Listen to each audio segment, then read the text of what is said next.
You've probably heard of visceral fat.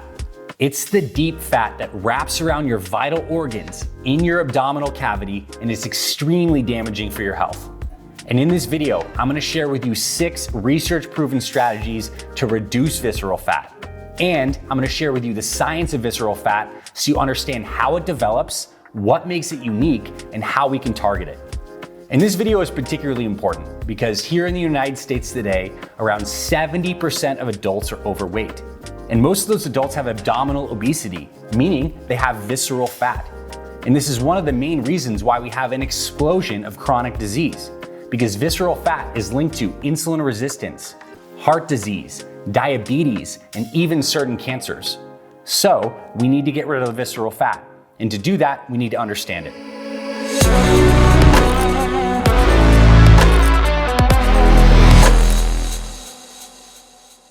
Now, the first thing that makes visceral fat unique, unlike the subcutaneous fat, the fat we can pinch on our arms and on our belly, visceral fat is inflammatory by nature, meaning those fat cells actually release these things called inflammatory cytokines that lead to systemic inflammation and additional visceral fat accumulation.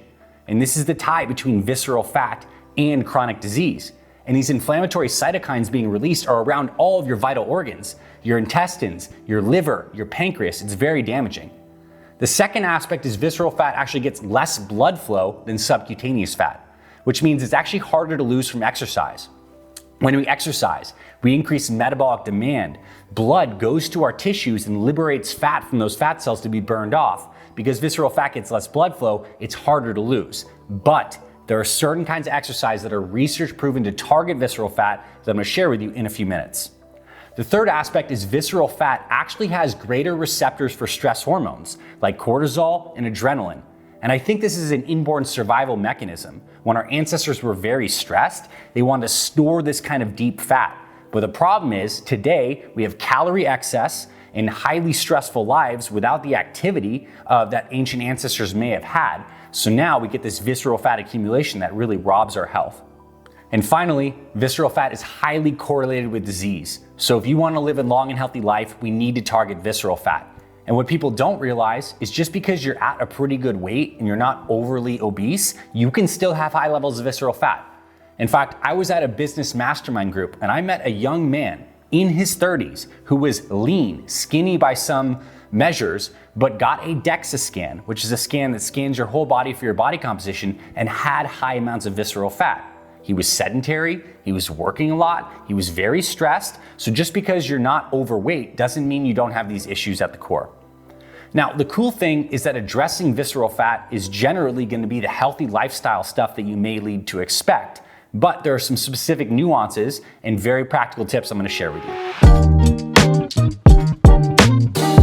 The first tip to get rid of visceral fat is to eat a high protein diet of at least 100 grams per day. And the evidence is super clear. High protein diets are great for muscle mass, they keep you full longer, they increase your metabolic rate, but I actually want to cite some of the research for you so you understand that this really does work. There's a study called Higher Protein Diets Promote Greater Reductions in Visceral Fat.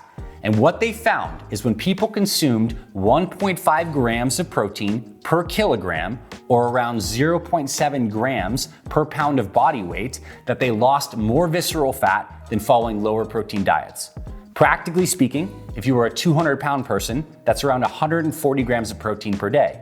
If you're a 150-pound person, that's around 100 grams of protein per day. So just understand this 100 to 150 grams per day is a pretty good ballpark for a reduction in visceral fat from your diet. Now, practically speaking, what this means, in my opinion, is that your first meal of the day, whenever you have that, should have at least 40 grams of protein. In fact, most of your meals should have around 40 to 50 grams of protein. And this is very doable if you focus on it. So for example, on breakfast, if you have 3 eggs, that's around 20 grams of protein.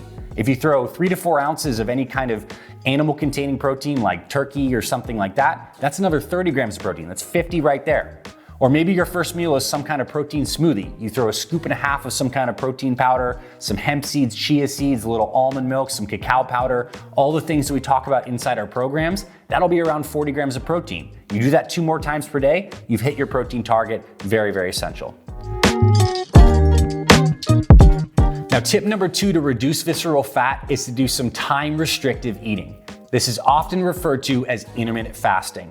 And this is so well supported by the research. If you allow your body to get into a more fasted state, you can improve your insulin sensitivity, control your calories, and lose visceral fat. I'm gonna share with you a couple different protocols that work well for this, but I wanna start with the research. There was a study published in 2015 called Time Restricted Feeding Without Calorie Restriction Reduces Visceral Fat and Improves Metabolic Health. And what the researchers found is over a 12-week period, participants lost 4% of their visceral fat by simply compressing their eating to an 8-hour window. They had their first meal at 10, they had a lunch sometime in the midday, and they had their last meal by 6 p.m. So they were fasted for 16 hours and they were fed for 8. And the researchers didn't even control the amount of calories they had. They let them eat what they want, but they just time compressed the window. Now, I suspect what happens a lot when you do these time compressed eating windows is you tend to eat fewer calories anyways, because you're full from the first meal, so you get this calorie reduction effect, but it's also because fasting improves insulin sensitivity, and visceral fat is highly correlated with insulin resistance. So daily fasting may be great for you. Personally, I'm not doing that right now, but I also don't mind fasting for a few hours in the morning. What I do intentionally try to do is not have dinner too late, past 6 or 7 p.m. at night, because I know it impacts my sleep, and it's also a great time later in the day to allow your body to get into that fasted state. Now, what I am a huge fan of is using longer fasting, 24-hour fasts, and even as you get more experienced, 3-day fasts for reducing visceral fat. In fact, there's a study published in the journal Obesity in 2019 that found that 24-hour fasts a couple times per week reduce visceral fat by 7% over just 4 weeks. And this is why inside my Fit Father and Fit Mother programs, I recommend all people do a 24-hour fast at least once per week for general health. And if you want to push your weight loss and lose more fat, you can do it twice per week. Practically speaking, this means you have an early dinner one day and simply fast until dinner the next day. That is a 24-hour fast. And during the fasting period, you'll drink non-caloric beverages, water, black coffee, green tea, herbal teas. This is such a great reset for your metabolism. Because what we can do is over this fasted period, your insulin sensitivity is going to improve. Your body's gonna be liberating some of that deeper fat. And here's a little bit of a tip. If you do wanna try to do this 24-hour fasting or push it to the next day and do 36-hour fasting, what you can do the day before is eat a lower carbohydrate diet the day before or do some strength training along with that to empty out those body's carbohydrate stores. That'll get you into a deeper fast faster. So that is a key insight. Your body really gets into these deeper fasts when the carb stores, the glycogen, is depleted. So you can use the lower carb day before that 24-hour fast or some strength training to empty those carb stores to get a greater benefit from this. So a practical tip from this is to start having dinner a little bit earlier. Maybe join our programs and start doing a 24-hour or 36-hour fast once per week. And as you get more experienced, you understand your body and gain more experience in fasting, you can try a 3-day water fast as a part of a healthy protocol. The new science is super clear. Mitochondria are essential for optimum health and longevity. See, mitochondria are the battery packs inside all of your cells that create ATP, giving you cellular energy. And as we age, our mitochondria become damaged and dysfunctional, leading to low energy, brain fog, fatigue, and slower recovery from exercise. The good news is this supplement called MitoPure, created by Timeline Nutrition, can help because it supports your health at a foundational level by encouraging renewal of your mitochondria. MitoPure is a precise dose of a rare compound called urolithin A that helps your body clear out dysfunctional mitochondria and create new healthy ones, giving you more energy, better workouts, and more endurance to achieve any goals you have this year. MitoPure is the only urolithin A supplement on the market clinically proven to target the effects of age-related cellular decline and deliver increases in muscle strength and endurance without any change in exercise. Timeline is offering 10% off your order of MitoPure. Go to timeline.com/FitFatherProject. That's TIMELINE.com/FitFatherProject to learn more. By the way, if you're liking this YouTube video, please smash the like button to let the YouTube algorithm know that this video is awesome and should be shared to more people. It is a huge favor to me, and I'll really appreciate you for doing this. Thank you so much for supporting my work.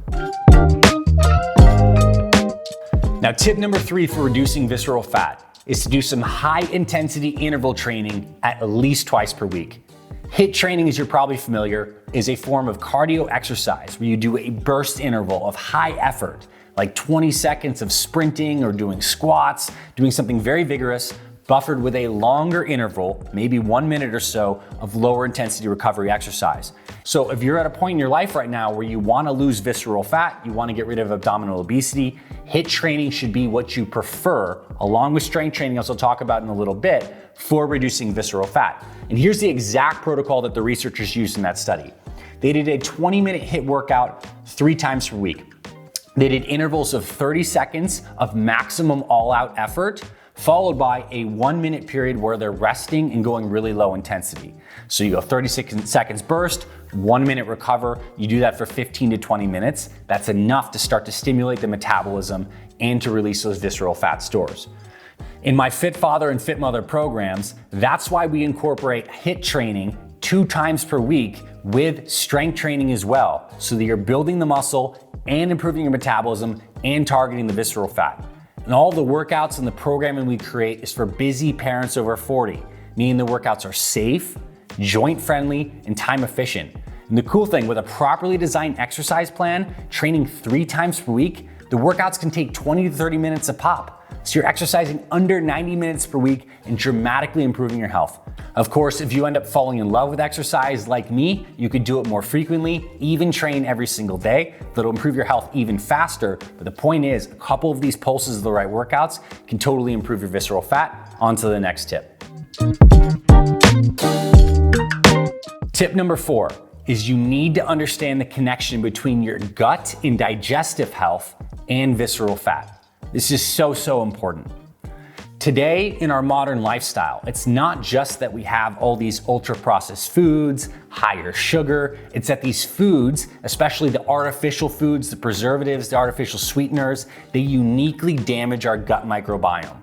In fact, one of the main things in ultra-processed carbs is non-organic wheat that is often sprayed with the pesticide Roundup, aka glyphosate.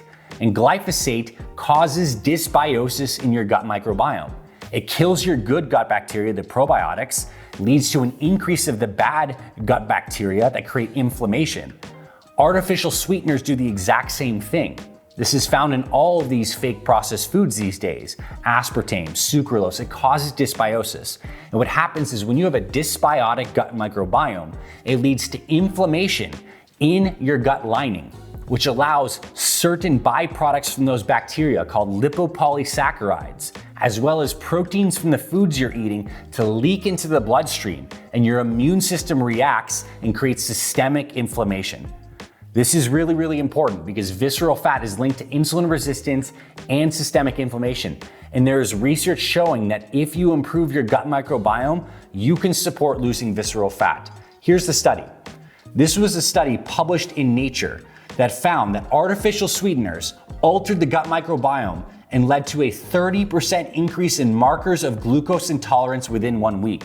What this basically means, you have a lot of artificial sweeteners in your diet. When you eat carbohydrates, your blood sugar levels stay higher longer. Your pancreas has to work harder. You crank out more insulin regularly, which prevents fat burning and leads to fat accumulation. So over time, if these things are getting in your body on a daily basis, let alone if you're getting pesticides in your food, this will damage your health. And the cool thing is, by actually getting the right kinds of probiotic foods into your diet, you can support visceral fat loss, as well as all the other benefits: digestion, better neurotransmitter production, easier fat loss, less inflammation. Here's a really cool study that I love. There's a study called The Impact of Probiotics on Metabolic Syndrome and Visceral Fat, and they found that daily supplementation with lactobacillus and bifidobacterium strains led to a reduction in visceral fat over a 12-week period. The exact protocol they used was using a probiotic supplement that contained 10 billion CFUs of both of these strains, lactobacillus, bifidobacterium. These are very common strains you're gonna find in probiotic supplements. Now, personally, the take-home message I want you to understand is you should be getting probiotics in your body every single day. I do not take probiotic supplements. I get my probiotics from food. But right now, if you're at a point where you're having regular gas, regular bloating, stomach discomfort, pain, any kind of weird stuff in your poop, then you should work on improving your gut health and consider taking a probiotic supplement, or do what I do, is get a go-to fermented food in your diet every day. What I personally do is I make my own homemade yogurt called kefir. It is really great in ancient strains of different probiotics that are really great for gut health. I also eat sauerkraut, kimchi, fermented pickles, miso. I want you to look at this list of different probiotic containing foods and pick at least one of these, if not two, and just get it into your diet every day. So in that high protein breakfast I recommended, get one of these probiotic foods on the side. Have it with every single meal. This is giving your body a steady stream of the good gut bacteria. So anytime you encounter stuff that's creating some digestive inflammation, you have more buffer and a stronger system. This is essential for long-term health. And one other thing I've also learned as I've gotten more mature and I've done health for so many decades now, is that you want to pay attention when you do your cheat meals or free meals to the types of foods you're having. Because I know personally, I can eat an entire bag of avocado oil chips, which is like 700 calories in one sitting, and I feel pretty fine. It's a lot of calories, it's probably not the healthiest food, but I feel okay. But if I have one slice of pizza, which has the wheat and the dairy and other things, it does not agree with my system. I will be bloated, lethargic, my poops will be messed up for an entire day. So I'm just saying, as you go out and you're trying to have a bunch of different kinds of foods, dial in the foods that really work well for your body. I know I can have the chips, I can go have sushi, but if I eat certain foods I know don't work for me, it's gonna cause more inflammation. Identify those inflammatory foods, get the probiotics in, that's gonna help your health and the reductions in visceral fat. Tip number 5 for reducing visceral fat is to prioritize sleep quality and stress management. As I said in the beginning of this video, one of the aspects that makes visceral fat so unique is that it has a higher percentage of receptors for stress hormones, meaning receptors for cortisol and noradrenaline and adrenaline. So when your body's in a stress state all the time, visceral fat becomes more active and reduces more inflammatory cytokines. And I think this is a deep survival mechanism for our ancestors. Like when they're stressed, the body has a signal to store this deep fat in case it needs it in the future. But in modern lifestyle, this is simply not helpful for us. So prioritize your sleep, which means consistent bedtime, reducing your light exposure at night, trying to get 7 to 8 quality hours, and sometimes when you have more time on the weekend, catching up on some sleep, getting a little extra sleep, all of that's very helpful. But it's not just about sleep, it's also about stress management. If you're stressed throughout the day, you're also giving your body that signal that leads to visceral fat accumulation. And it makes so much sense. We have this nervous system that, depending on our mental emotional state, either helps crank out stress hormones or it's keeping us in a relaxed, healthy parasympathetic state. So practically speaking, what I do, and I honestly recommend this for everyone, it has changed my life, is in the morning, in the evening, I have at least a 2-minute period where I sit down and do some prayer, some meditation, some mindfulness practice. And to be consistent with this, the only way I found this works is I have a dedicated prayer and meditation chair in my bedroom that when I wake up, before I do anything else, I go to that chair and I just sit there. Sometimes it's just breathing and being present for as short as 1 minute, maybe up to 20 minutes, whatever feels good that day, but I'm consistent with it. And I do the same thing in the evening. Before I go to bed, I sit in that chair, I breathe, I pray, I meditate, I allow all those thoughts and stressful things to come up into my awareness, and I can actually process them and feel them. This is like a habit on every end of the day to make sure you're not accumulating that mental emotional stress. And we're all busy. If you've been like me for years and you're like, I want to do more prayer, I want to do more meditation, I can't be consistent with it, you got to tie it to the bookends of the day. I think it's the only way that makes it practical. Now, onto our final tip.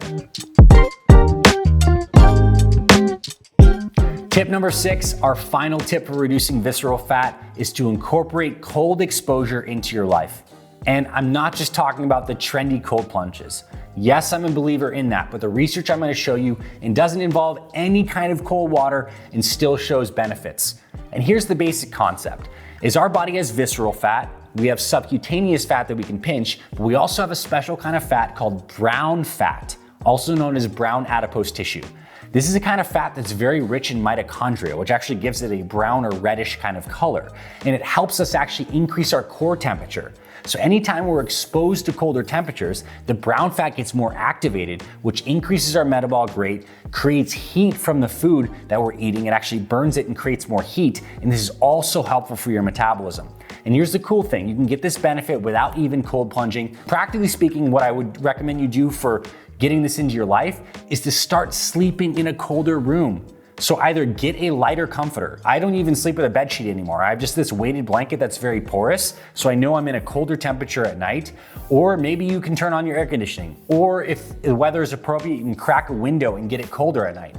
But of course, if you have access to cold water, like a cold plunge, or maybe ending your showers on some cold, you're gonna get some additional benefit. So I just wanna say, cold exposure, very good for your health, and it can be a part of overall strategy to reduce visceral fat. So there you have it, 6 research-backed ways to reduce visceral fat and improve your cardiometabolic health. I hope you found this video very valuable. If you did, again, please hit the like button to make sure more people see this on YouTube, and also share this video with someone you love. Even if they are into health and fitness, I think we can all reinforce these fundamental things that keeps us healthy cardiometabolically. And listen, the only way we're gonna get a healthier culture, healthier families, healthier generation is to improve the health awareness and education, to share this information with more people. I please urge you to do that. It's gonna help so many people by sharing this information. And I wanna say, if you wanna come deeper with me and my team, you can go below in the description. I have a couple cool things for you to check out. The first is my free 6-video series that I'll send straight to your email. These are in-depth videos where I give you a full day eating plan. I give you high intensity workouts, strength training workouts, and some of my best tips for improving mental discipline and consistency. I send that to you all free to your email. You can watch the whole entire series. It's my gift for you joining my email list and coming deeper with my Fit Father and Fit Mother Project communities. And if you're really excited, if you want a done step-by-step plan to incorporate all this stuff into your life, no guesswork, all the workouts, meal plans, nutrition, and to work directly with me and my team, I have my foundations programs for Fit Fathers and Fit Mothers. You can click the links below in the description as well and check those out. Overall, I'm so happy you made it to this end of this video. I hope this really served you. This is Dr. Anthony Balduzzi signing off. I'll see you around the YouTube channel, and I'll talk to you very soon, my friend.